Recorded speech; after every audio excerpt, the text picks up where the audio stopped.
creating sustainable jobs, entrepreneurship, giving the people the opportunity to make a living out of an enterprise, was actually one of the best ways to heal the world, because then the opposite of poverty for me is not, wealth, it's dignity.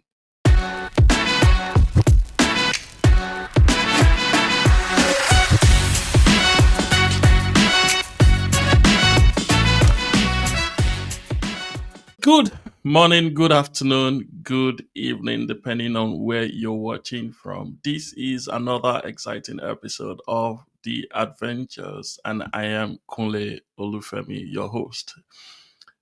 As you know, on The Adventures, we seek to bring you the stories of courage and vision behind the brands and the organizations that you interact with every day. And by so doing, we hope to inspire you to achieve success faster than some of us did. Some of them did, because we believe that by telling their stories, by sharing some of their pitfalls, you'll be able to take learnings from them and be able to avoid some of those pitfalls such that you're able to achieve a level of success faster than they did.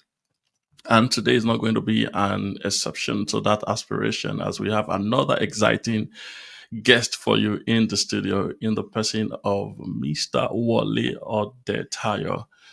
Now, ordinarily, the way we do it on Adventures is that I tell you a little bit about our guest and about the work that they are doing, and then I allow them to, tell us a bit about the work that they are doing.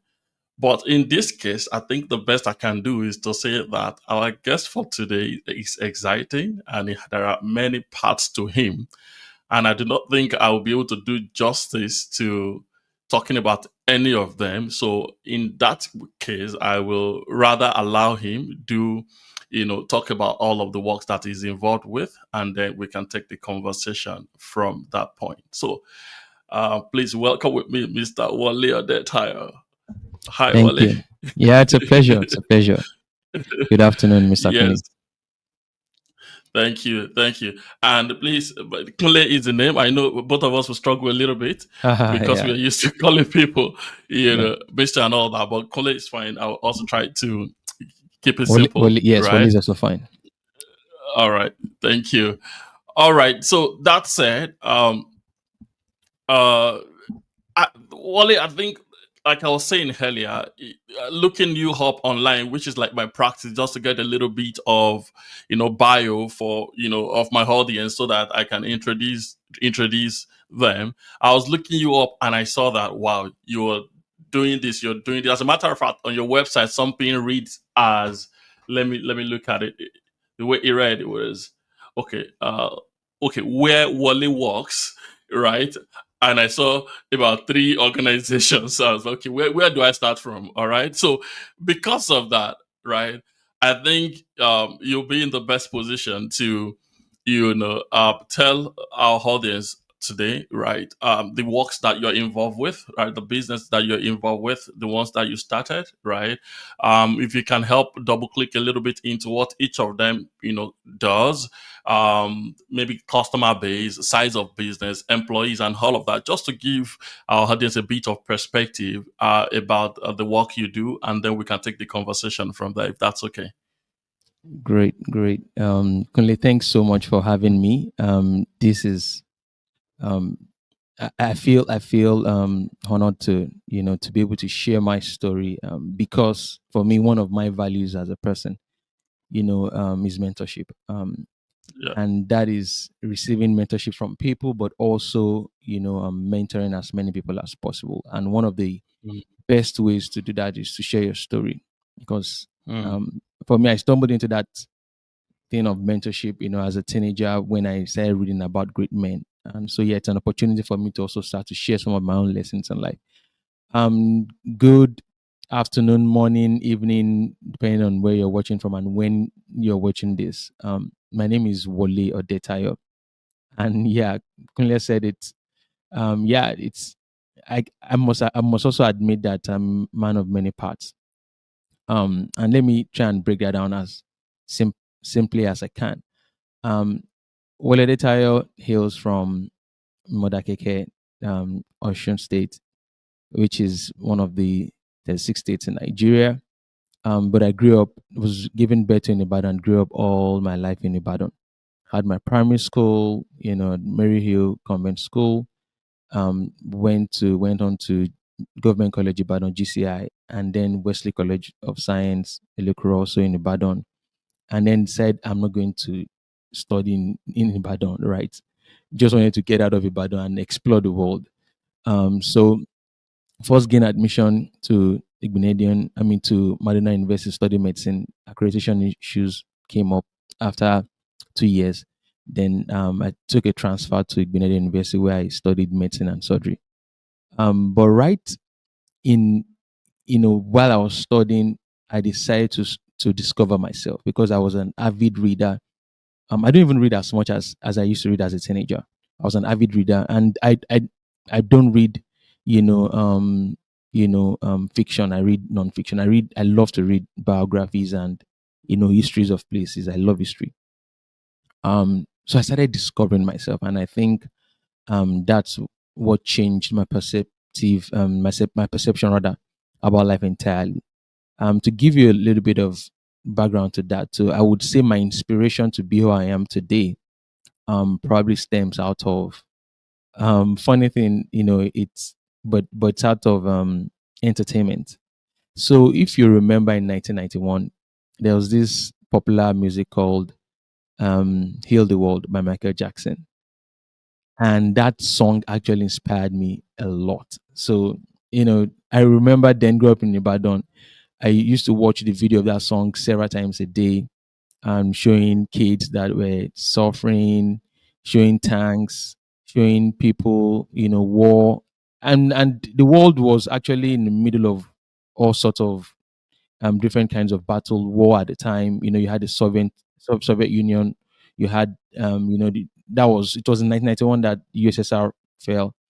So there was a lot of Cold War was being. I mean, there were just so many things going on in the world at the time. So that song was an apt song, but I wanted to heal the world. Really, that song it really inspired me to heal the world, and that was why I said I was going to study medicine. So I'm from a lineage of engineers. My father is an engineer. My eldest brother is an engineer. My middle brother is an engineer. My father's elder brother that didn't go to school beyond second. I mean, beyond primary school, died as the head of technicians of my town, not just village, town. Head of technician. That's how technical we are now. So we're like, I'm from a lineage of engineers naturally, but I wanted to study medicine because I wanted to heal the world.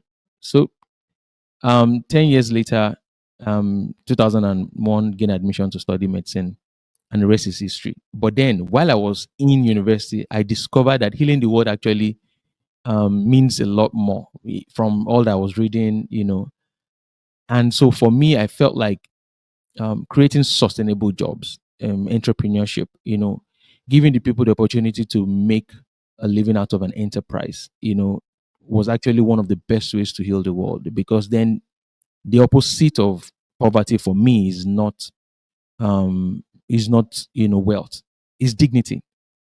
Oftentimes we say that people in the village, you know, um, they are poor, and I laugh. The man in the village lives in his house, can, probably doesn't need to worry about rent, can feed his family, sleeps and wake up. Nobody's pursuing him for to come and pay back loan and stuff. That's dignity. And that man is in a good place. Yes, he might not be as ambitious as owning the rest of the world, but really, can we really even own the world to start with? So that changed my perception about life, and started focusing on just creating sustainable jobs. So I became an entrepreneur as a teenager, while in school as a student entrepreneur, um, and the rest is history. I employed my first employee at 19, um, and you know um, founded the first company. Well, started the process of founding the first company when I was in year five. When I was in year five, and that was when started trying to set up lofting. I did so many things too back then in school, but like selling laptops and so on and so forth. Try to run my university's bookshop because University of Ibadan that was running the bookshop at the time. felt it wasn't sustainable anymore. I got the license from my university to run it, but then I had to move, to Benin for clinical, so I couldn't run that business. I had to leave that business behind. But in year five, we took that other courage and we decided, and my childhood friend went to same primary school, and met in the same church, Michael Oluwagbemi. We decided to then just form our own company, and that's how we started the registration of Lofting Allied Partners Limited. It took 2 years. Then back then it used to take long for you to register. You need to involve a lawyer and stuff and so on and so forth. So by 2009, we registered Lofting. This was a year after school. Now we registered Lofting, and Lofting was born out of the need to. It was to even start. It was born out of our own desire and our aspirations and our dream as young kids. So when we're in primary school, and Michael used to talk about how Nigeria was broken. Again, this was in the early 90s. We used to talk about how Nigeria was broken, how we could fix Nigeria. We didn't even know that the world would even be what it is today. And we talk about how we could fix the world and so on and so forth. So it was an opportunity for us to do this, the way we wanted to do it. And that was how we, ended up, saying let's register company. So I can't run the bookshop anymore, but we can register a company and actually focus on it. So 2009, Lofting was birthed, and with the aim of supporting businesses to create jobs. So we wanted to be a multiplier. We didn't want to get in the weed of, because we know that we couldn't achieve much if we get ourselves in the weed. So we wanted to be an enabler. And that was how what led to Lofting. We wanted to solve problems, by supporting other innovators that solve problems. We didn't know what it was called at the time, but my friend Michael stumbled on the word incubation and acceleration, business incubation and acceleration. And so we said, okay. So he shared, the details with me, shared documents with me. We read it. We fell in love with the idea. We said, this is exactly. So again, business incubation or acceleration means you're trying to, support other business owners, innovators in this case, to drive their ideas, support them to groom their ideas, incubate their ideas till it becomes mature and then becomes bankable. But then we said we're going to do it with a twist. And we're going to leverage on technology, and we're going to leverage on the growing technology, mobile technology at the time. It was mobile technology that we knew. And then also in Nigeria, we had youth restiveness. There were a lot of young people that wasn't working. We felt Nigeria was going. We saw it at that time that Nigeria was going to, because of the amount of sheer number of growing youths that we have that were going jobless. We could leverage on that and support that. So for us, the vision was very clear from day one. So we then said, let's set up an accelerator. By the way, this was about the same time that other great names in the industry today were even setting up names like Y Combinator. Y Combinator is like the most successful accelerator in the world. The time we're thinking about this was also the time they too were ruminating around this, and you know, um, so we set up Wennovation Hub, which is actually Nigeria's first tech accelerator. And it was a few months before the likes of CC Hub, but we started the same year with CC Hub, but a few months before. Later on that year, we had another accelerator join us called IVD. IVD then was funded by Faladiola, Mr. Faladiola of GT Bank. Yeah. And Dota was running it at the time. So there's three of us in Nigeria then doing this thing called Tech Accelerator. In fact, we used to call ourselves incubators, right? And for us to explain what business incubator or tech incubator means, we literally have to use the chicken egg incubator to support that view. That marked the beginning of my journey as an entrepreneur, and we just never looked back. We went on to create different companies, and our vision at Lofting is to support and grow and build at least 10 million businesses at the end of this decade. Which again, we are doing through different entities. A couple of years later, we founded our first our first fund around 2014, which is a fallout of our own blueprints. So when we're setting up Innovation Hub, we knew that we needed to set up a fund. So we started investing in small businesses, in tech businesses rather, and then we snowballed that into a proper fund. Today, that fund in March 2025 announced the $43 million close of it, first round close of its $75 million target, right? So yet it's been a year coming, but something happened and essentially changed the trajectory of all these businesses. And by the way, Lofting, again, as a consulting business. So don't forget, in 2009, Lofting was a consulting business. It started set up as a consulting business. You can call us more like an Accenture, but for the bottom of the pyramid, for early stage, for small businesses. We're consulting. We're doing a lot of work, to support, to grow small businesses. And then we founded in 2011. We founded the Wennovation Hub, and then in 2014, the fund was founded, which is the Lofting Capital Management, which is in its fourth round, raising its fourth round. But then in 2003, something happened. My childhood friend got called by um, you know the current president as at 2025 now. I mean, president at the time, that was incoming president, President Tinubu, to run the essentially to run the compressed natural gas initiative of the presidency. And that for us was an inflection point at Lofting. We felt that it was an opportunity to, you know, let the next generation of leaders at Lofting run Lofting, because already it was already like 15 years of us running Lofting. We felt like it was an opportunity for us to do something new, let young people run Lofting, and then we can all expand. So all the partners, the four of us, and I didn't talk about them. So Michael, myself, co-founded, but later on got Dami Agbola, who's also a partner at Lofting, who then introduced us to or drew our attention to Idris Bello, who also became a partner of Lofting. All three, Michael, Damian, and Idris, met themselves in Houston. I was in Nigeria running Lofting in Nigeria. They supported them. All of them relocated to Nigeria literally to run Lofting. So we felt it was an opportunity for us to, to let next generation lead Lofting. And so I decided to step into board role. All of us stepped into board role and left operations. When Michael got called up by the president to run the CNG initiative. And that left room for where I currently work now. So some consultants saw that I had left and said, "Look, well, there's an opportunity for you, to do something. We know you're very passionate about this." At the time, the Odua Group, which is the Odua Investment Company Limited, which is owned by the six southwestern states in Nigeria, just set up. I mean, Odua is about 60 years old. The Odua's oldest subsidiary is 80 years old. So you can imagine, over 80 years old. So you can imagine this is like a dinosaur organization, as the case may be, founded by Chief Obafemi Awolowo. Was diversifying into technology for the first time. And they were looking for a CEO.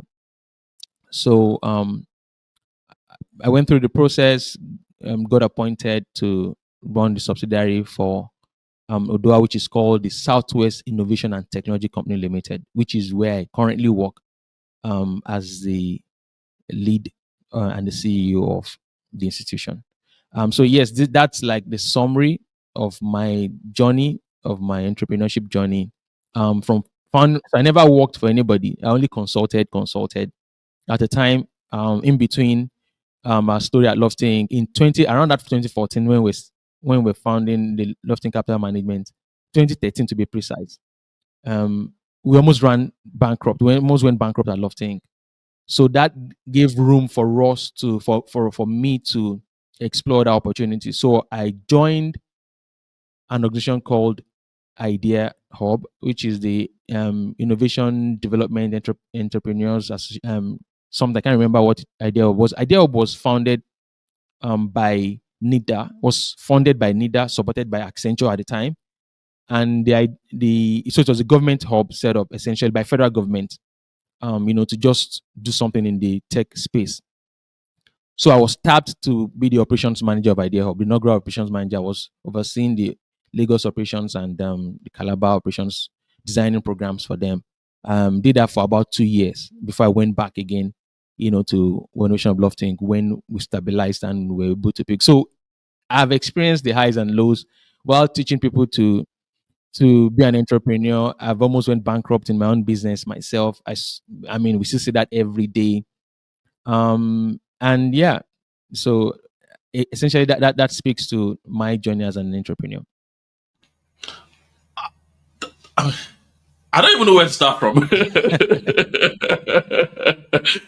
And thank you for sharing all that you have shared. Right, it's interesting that something that you birthed, I mean, that you conceived as a very young person, right? As over the years, kind of, it's been sustained, right? It's grown in leaps and bounds, and now it's even, you've even have partners who have now come to even join, and all of you have now even stepped into the board role. It's really interesting, and it was born out of passion and the need to heal the world, so to say. Now, you mentioned some interesting numbers the other time, right? I know you just mentioned them in passing, but I caught them, right? You mentioned that, okay, so so there is a Lofty Inc., which is like the consulting outfit. Yeah, There is We Innovation Hub, right, which is like tech hub. a combinator of some sort, right? Mm. Now, and you said that you've been able to raise, I think, 43 million. Is it $43 million? Yeah, so the fund, so the third entity is the Lofting Capital Management, which is our VC fund. Okay, So in the tech okay, space, VCs invest in tech startups, right? So it was part of our okay. blueprint to have a VC fund. We wanted to start it as just as we started out as an angel investment group of Yeah. friends and families that from diaspora that were investing in the startups we were building. And we got lucky. We invested in Flutterwave. I mean, we invested first in Andela, which became Nigeria's first unicorn. I think, Nigeria's first unicorn, and then we invested in Flutterwave, which also became a unicorn. We invested in Wave, which also became a unicorn. I mean, Wave is not a Nigerian entity, but also an African entity, which became a unicorn. So again, we just got really, really lucky by God's grace, really, to have been able to pick winners. But we've also invested in very great companies. I mean, Move is in the news today. Move is about to close a $1.2 billion raise. It's a Nigerian entity that is global, Mm, right? They have Move have they have operations in UAE, in India, in all around Africa, now in the US, in California, and they're about to close $1.2 billion. We also invested in that Move. We invested in Reliance HMO. There are several names that mm, in tech startup today in Nigeria that we invested in. So we got really, I would say, beyond luck, it's a hard work of our partner that runs the investment, Idris Bello, solid guy. mm, mm. Also an alumni of IFE. Like to call themselves great, but we'll see. But interesting. Yeah, did amazing work with an amazing team that picks winners all the time. And Mm, from we snowballed all those investments, became our first fund, became our second fund. Our third fund was meant to be 10. I mean, our first fund was just the group of angel investments we made. Our second fund is about a few million US dollars, about 1.5 million US dollars actually, that also invested in great guys and gave very good returns to investors. Our third fund was meant to be a $10 million fund. We ended up being oversubscribed to 14.4 million US dollars. And then our current fund, which is called the Alpha Fund, was originally targeted at 60 million US dollars. We've probably crossed that now. But in March, we announced the first close of that fund at 43 million US dollars. And now we've shifted that goalpost to say this can really sit around the 75 million US dollars fund. And these are all funds raised by Africans, from young guys that had some mystery and ties with Ibadan, grew up in Ibadan. Idris had spent some time in Ibadan, and Michael grew up in Ibadan.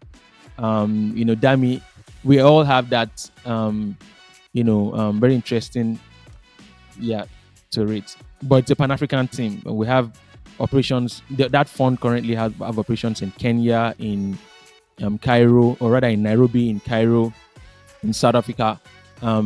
And in Lagos here, we do quite, all these ecosystems. We invest in them. We're active in them, and yeah. Hey, thanks a lot for taking the time to watch the podcast. We are super thankful for you taking that time and investing the time to learn. We hope that you find the story inspiring, and beyond that, that you've been able to articulate one or two things that you want to do differently in your own entrepreneurial journey.